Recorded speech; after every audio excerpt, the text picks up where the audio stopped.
Sumayin niyo po ang kapayapaan.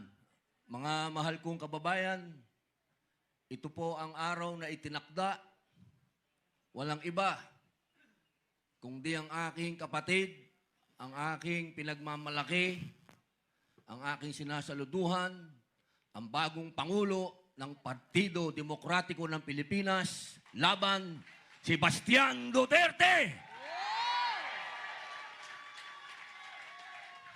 Duterte! Duterte! Duterte! Duterte! Napakasarap pong isigaw ang Duterte. Sapagkat alam po nating lahat, batid nating lahat, naramdaman nating lahat ang pagbabagong dinala ni Tatay Digong. Hindi po tayo nandito para makipagbulahan. Hindi po tayo nandito para sumipsip. Tayo po'y nandito para makiisa sa pagbabagong naantala. Batid po nating lahat. Alam nating lahat na naantala yung pagbabago na naumpisahan. Ngayon, nakikita po ninyo, lahat ng sinabi ni Pangulong Rodrigo Roa Duterte, lalong-lalo na yung gera sa Middle East, nangyayari na ngayon. Nasa mga mukha natin, na dadating ang panahon, magkakaproblema tayo sa langis. Eto na. Nasa mga mukha na natin. 4 years ago, sinabi na niya. Ngayon, paano nila sasabihin na hindi tama si Digong? Paano nila sasabihin na yung isang taong nagsasalita kanina dyan ay isang, anong sabi nila daw? Kami daw ay mga Chinador. Kami daw ay mga tao ng China. Pero saan tayo lumalapit ngayon? Saan tayo tumatakbo ngayon? Sa China. Ano ang ibig sabihin nun? Ang ibig sabihin nun, alam, batid ni Tatay Digong na isang araw ang tutulong sa atin, kapitbahay natin. Napakaganda po nung kanta kanina. Bayang ko. Eksakto! Alam naman natin na hindi madadala si Digong doon sa dahig kung hindi tumulong ang sino. Alam nyo kung Pilipino lang, hindi natin kaya yun. Hindi natin magagawa yun. Tandaan nyo to. Hanggat nandito ang kuko ng agila. Sino ba ang agila?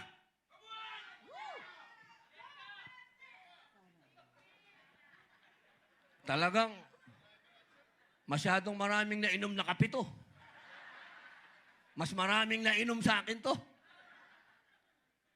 Ang ibig ko pong sabihin, mga mahal kong kababayan, kung sino po yung tunay na Pilipino talaga dito, si Digong. Tandaan po natin yon. Kung sino yung parang si Lapu-Lapu na tumindig, kalaban ang mga dayuhan, si Digong yun. Huwag nating kalimutan yon. Kaya sa nadala sa dahig. Dahil siya, sa panahon ngayon, ang bayani, tandaan ninyo. Bayani yan. Dahil maikukumpara nyo yan sa mga una nating bayani. Sila Sakay, sa lola ko, kay Gabriela Silang, kila Jose Rizal, ang nakalaban, dayuhan. Kaya itong ginagawa natin, tandaan ninyo, ang binabangga natin dito, kapangyarihan ng dayuhan. Ang itinatayo natin dito, yung pagka-Pilipino natin, tatandaan nyo yan. Dahil tayo, kailanman, hindi tayo magpapasakop sa dayuhan. At kailangan, si Tatay Digong ay umuwi na. Bring him home!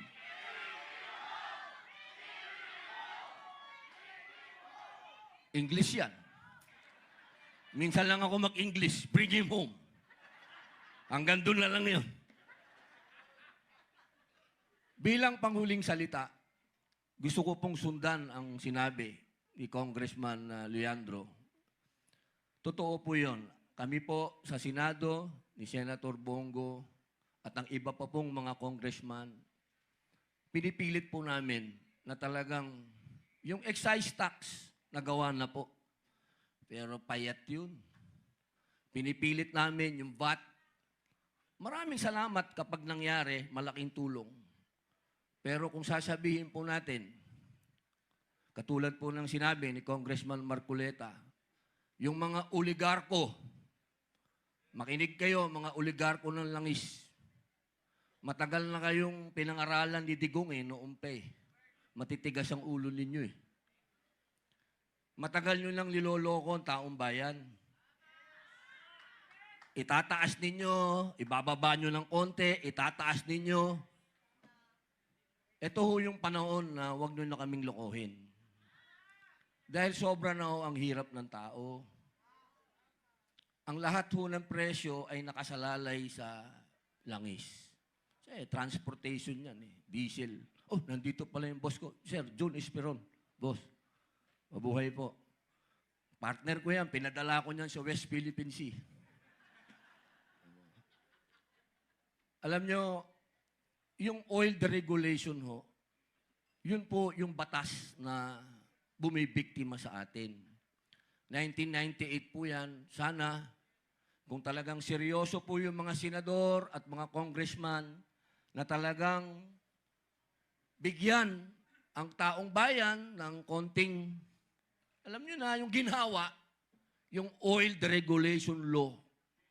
Kailan, yan ho ang dapat namin i-repeal o i-amend. Yun ho, walang bulahan. Kapag yan ho, hindi nagagalaw yan, ibig sabihin, bulahan lang ho yan. Kasi yun ho, ang nagsasabi dito sa mga oligarko ng langis kung anong gusto nilang presyo.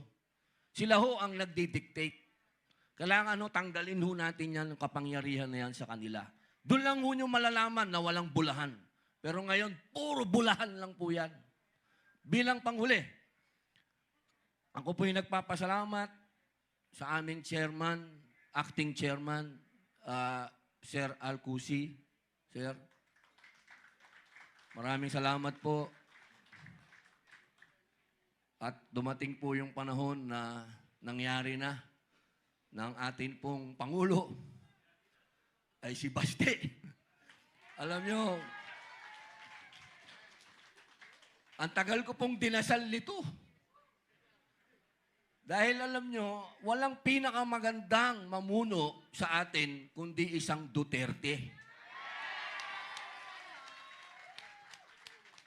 Kung meron tayong future president na Inday Sara Duterte, magkakaroon din tayo ng future president pa na Baste Duterte.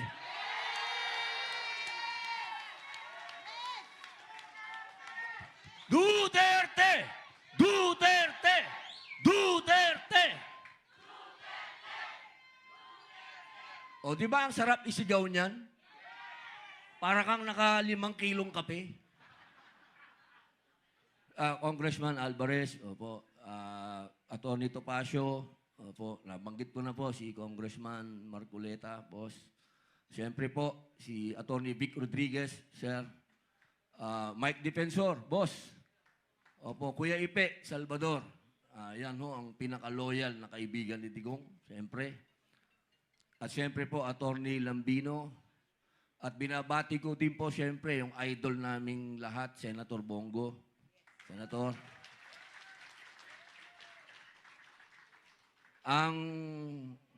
Ito ay pagpapalit ko ang pagiging senador dito, pwede ko ibigay sa kanya. Atty. Jimmy Bondok.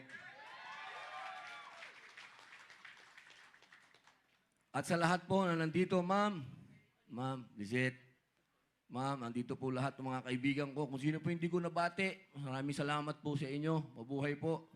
Tandaan po ninyo, Ma'am Cathy Binag, tandaan po ninyo, hindi po nasasayang ang oras natin pagkasama natin ng mga Duterte. Hindi po. Dahil tunay po nung panahon ni Digong, naramdaman natin na ang mga Pilipino nakataas ang noo natin. Maraming salamat po. Mabuhay.